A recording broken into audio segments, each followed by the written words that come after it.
can see the steam coming up through the vent in the middle. That is a good steady stream of steam.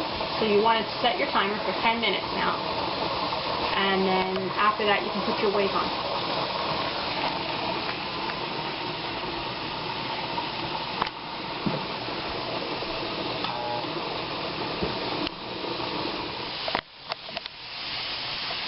Okay, our canner has been venting for 10 minutes now.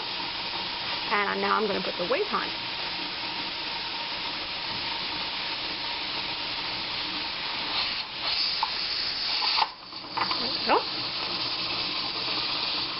Now, it'll start coming up to pressure now, and as the weight starts to jiggle, I will slowly turn the temperature down until it gets to just a slow, steady rocking. You don't want to turn the temperature down too quickly because you don't want it to stop, because then you'd have to turn the temperature back up and wait longer for it to start again. And you can see the weight is just starting to jiggle. Now I'm going to turn it down. Okay, so I have my temperature turned down a little bit, and as you can see, the weight is just gently jiggling.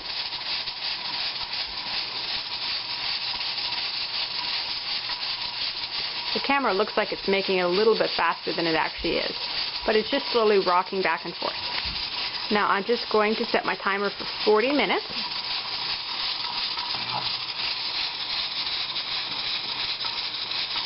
And it's a good idea, obviously, don't leave the house while this is on. I stay where I can hear it, because if it starts to speed up, or like if the pressure starts to get too high, you will hear that little weight. It'll rock faster. So I can work in the kitchen, I can work just in the living room here. As long as I can hear it, I can continue on with anything else and just keep my ear open for it.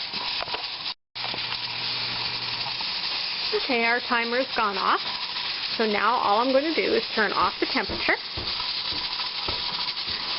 Now you just want to let the canner sit and come down in pressure on its own. Don't take the weight off the top. Don't take it off the burner yet. Definitely don't put it under the cold water tap.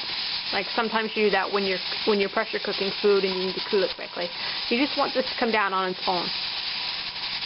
Once it comes all the way down, you'll stop hearing the hissing sound, and the weight will stop jiggling. Wait about 20 minutes after that point, and then you can take the weight off and open the lid.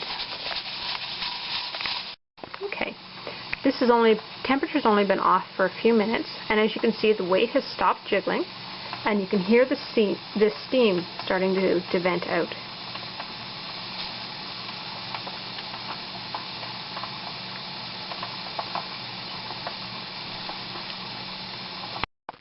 Okay, the pressure in our canner has come all the way down now. There is no steam coming out. The weight's not jiggling. And you can see that the little button in there has gone all the way back down. Now I'm going to take the weight off. You can use an oven mitt or you can use some tongs to do this. There we go. And I'm just going to set it aside.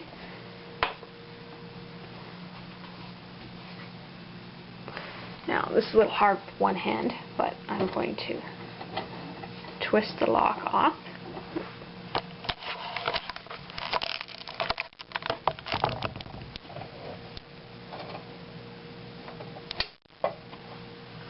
Head the camera down for a minute. Just twist the lid off like that and lift it off. Tilt it away from you because there will be hot steam in there. Take your handy little jar lifters and just lift them over and set them on your towel.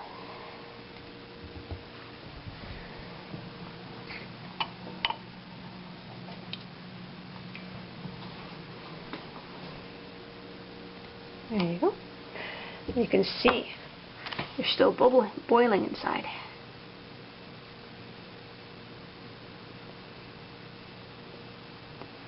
And they will pretty quickly you'll start hearing a pinging sound, and that'll be the sound of the vacuum seal in the jars.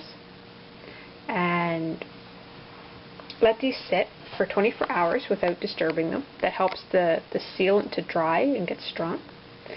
And then take the rings off wipe the outside, and test the lid, push down on it. If it pings up and down, then the seal didn't take. Either reprocess it or put it in the fridge to use up quickly. Most of the time I don't have a problem with that, so for the odd jar I'll just put it in the fridge, because sometimes reprocessing it gets a little mushy. But for something like strawberry jam, then that's not a problem.